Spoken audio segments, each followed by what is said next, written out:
$340. That's what's left in your checking account the week you turn 30. Not before rent, after it. After everything. And underneath that number sits a fear you don't say out loud to anyone. Not even yourself in the mirror. You think it might already be too late. Every article you've ever half read about investing starts the same way. At 22, at 25, at the earlier the better. And you are none of those ages anymore. You are 30 with $340 to your name, watching friends your age post house closings and promotions, and a quiet, cold suspicion sits in your chest that you missed the window before you even knew there was one. That maybe the version of you who could have done this right already came and went without telling you. This is the story of what actually happens if that fear is wrong. What it costs you in nerve and discipline to find out whether 10 years is really too late to matter, or whether the whole premise of the fear was broken from the start. It's a Sunday night. You're sitting on the floor of your apartment because the couch is still in a box from the move 8 months ago you never fully unpacked. Your laptop is open on a spreadsheet you built at 1 a.m. 3 weeks earlier and haven't opened since because what it showed you felt like being handed a diagnosis. Your income? $61,200 a year. That sounds fine until you break it down. $5,100 a month before taxes becomes $3,720 after. Rent is $1,470. Car payment, $340. Insurance, $165. The minimum on a credit card you don't like thinking about, $210. Groceries, $310. Subscriptions you forgot existed, $61. What's left on paper? $1,164. What you've actually been spending in the category your bank labels other, $1,410. You've been going backward by $246 a month for at least 18 months, and until tonight you never once added it up.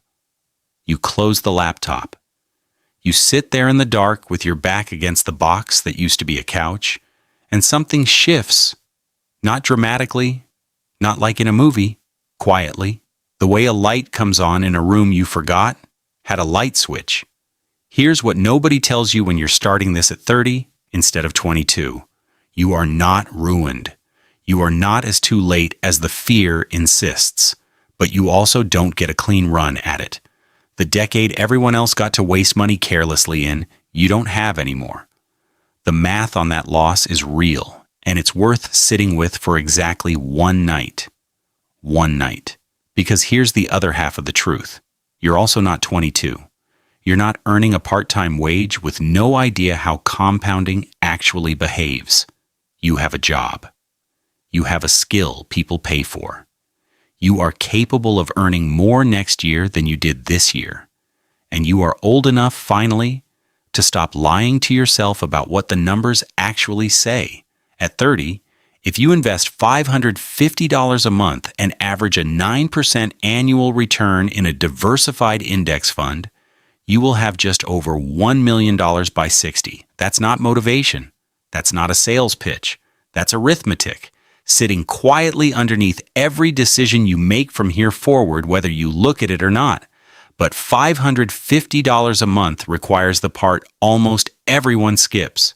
The unglamorous work of turning $340 into a real emergency fund, closing a $246 monthly leak, and actually deciding, that where you stand in 5 years outweighs what you eat this coming Friday. The first target isn't $10,000. It isn't even $5,000. It's the first real $1,000 sitting untouched. This is harder than it sounds, because $1,000 in your 30s is also a broken water heater. It's an ER copay. It's a plane ticket home for something nobody scheduled. Life at 30 has more surface area than it did at 22. More things can go sideways. More people are counting on you being okay. So building that first 1,000 feels like filling a bucket with a hole in it. It keeps draining before you can feel any progress. You sell a pair of noise-canceling headphones you bought to feel like you had your life together at 26, $95 on an app. You cancel 2 subscriptions, $61 back. You bring lunch from home for 5 straight weeks, roughly $160 saved. You pick up weekend hours, doing something a few pay grades below what you're qualified for, and you don't mention it to anyone because there's a specific, quiet embarrassment in it. That's another $280. One Tuesday morning, you check the account. $1,096. You don't celebrate? There's no one to call who'd understand why this exact number matters.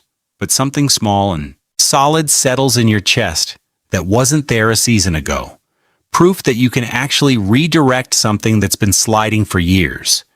You close the app, make coffee, go to work. At 31, you've automated $350 a month into a Roth IRA and another $180 into a high-yield savings account.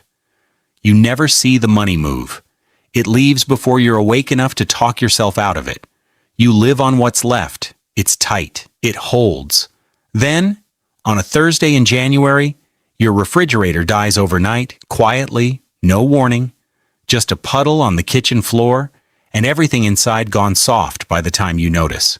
A new one, delivered and installed, runs $1,650. You do the math standing in your socks in a puddle at 6 a.m. Your savings account covers it. No card, no interest, no going backward. 2 years earlier, this exact bill would have broken something in you, not just financially. It would have spiraled, become the reason to quit the whole project and go back to not looking at the number at all. You would have financed it, told yourself 2 months, watched it sit there for 9 instead. Instead, you transfer the money. You schedule the delivery.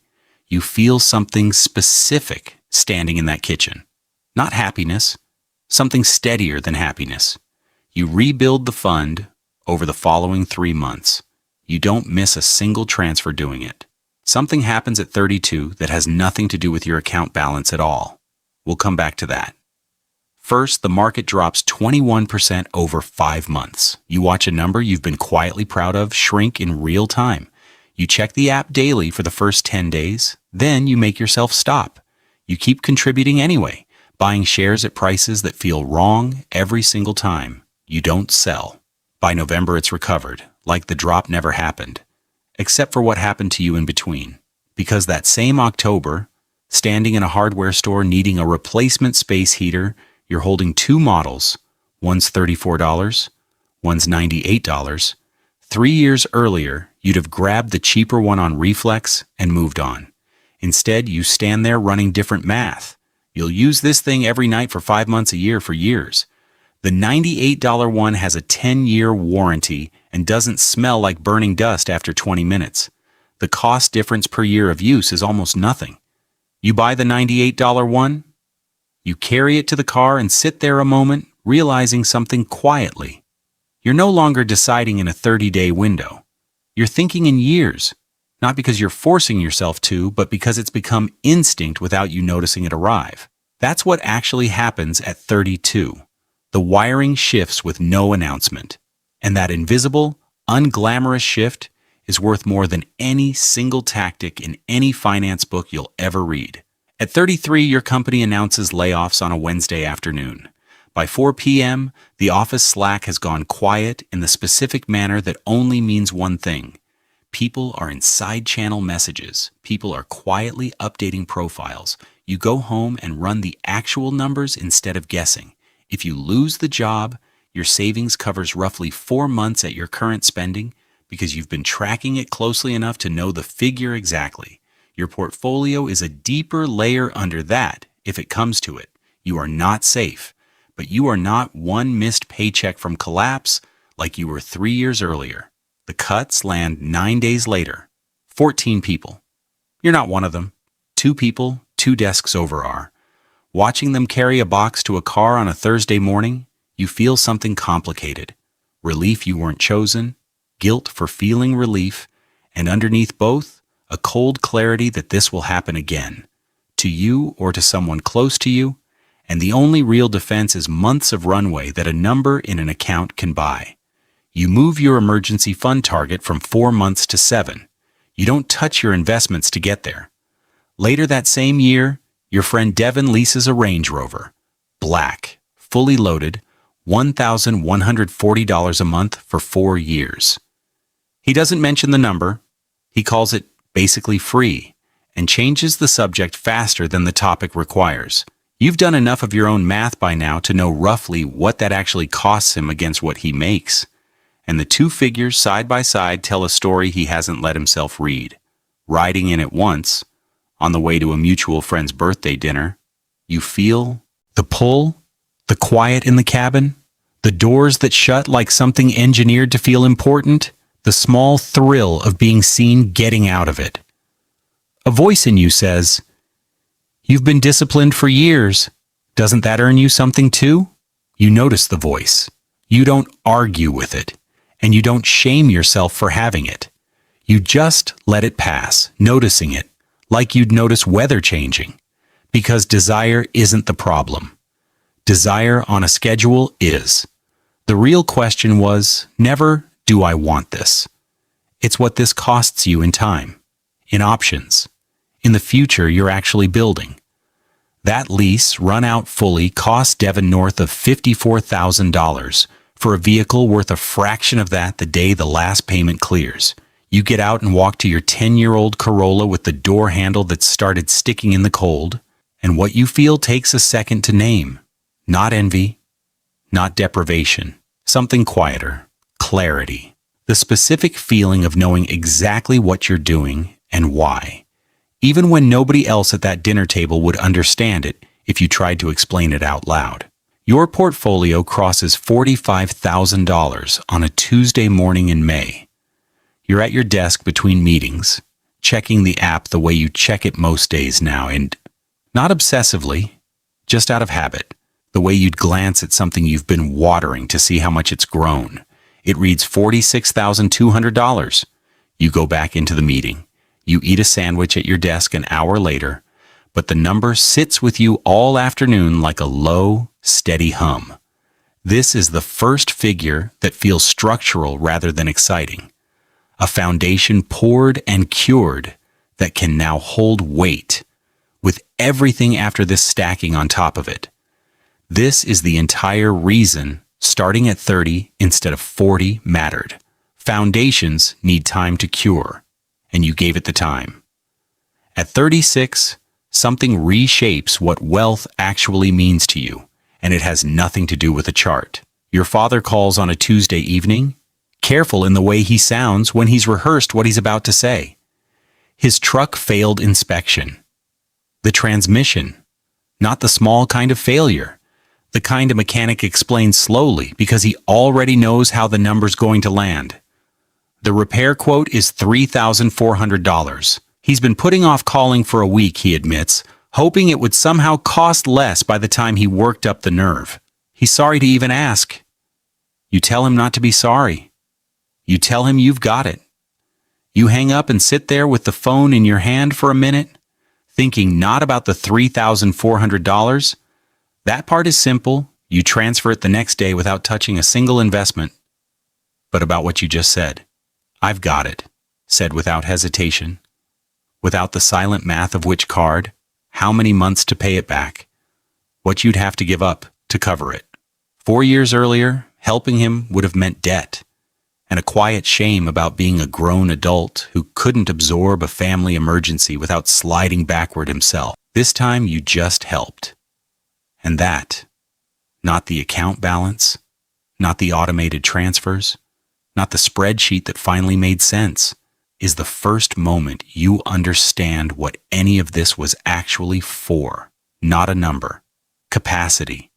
The ability to show up for someone you love without it costing your own stability. You sleep fine that night. By 38, your portfolio generates more than $7,800 in a single year from growth alone. Not contributions, just capital, doing what capital does when it's left alone long enough. You're making money on weekends, on sick days, on days you forget the account exists entirely. It runs whether you're watching or not, built one contribution at a time through a dead refrigerator, a layoff scare, a market drop, and a phone call from your father that once would have wrecked you and now didn't. By 38, you carry no credit card balance. Your student loans are gone, paid off, in a single transfer that felt both like a victory and strangely quiet, the way most real ones do. And here's the part nobody puts in a caption. You feel a specific kind of lonely. The people closest to you, people you've known 15 years, mostly aren't doing this. Some are in real financial strain that's hard to watch up close. Others earn more than you and spend all of it. It feels fine to them until the year it stops feeling fine. You've brought it up gently, twice. It went nowhere both times. People don't rewire their relationship with money because someone mentioned an index fund at dinner. They rewire it the way you did, alone at a kitchen table, when the number finally gets too uncomfortable to keep avoiding, and you can't manufacture that night for someone else. So you carry it quietly. You split the check evenly, even when you ordered less. You don't perform the discipline. You don't need anyone to understand it. You just feel the gap the way you'd feel a draft from a window you can't quite locate. You wake up the morning you turn 40, and before coffee, before your phone, you lie there and think about the floor of that apartment, the couch still in its box, the $340, the spreadsheet you almost didn't reopen. Then you check the number, just over $210,000. Not a millionaire, not free in the way the internet likes to define it, but 40 years old with $210,000 in real, working, liquid wealth, built from a deficit, built from one honest night you finally stopped looking away from. The median American at 40 holds a net worth around $35,000. You have 6 times that. Not from an inheritance, not from luck, though luck played a small supporting role, you're honest enough to admit. From starting. From automating the behavior before you ever felt motivated. From paying cash for a refrigerator standing in a puddle at 6 a.m. and rebuilding the fund by spring. From telling your father, "I've got it," and sleeping fine that night. From staying invested while every instinct told you to pull out. And somewhere in these 10 years, you learned something you didn't expect. You thought wealth would feel like a number. It didn't. It felt like a repair bill that didn't cause panic. It felt like surviving a layoff announcement without dread. It felt like telling your father, "I've got it," and meaning it completely. Most of all, it felt like waking up one ordinary morning and realizing the future had quietly stopped. Being something that happened to you and become something you'd started yourself 10 years later than the finance book said you were supposed to.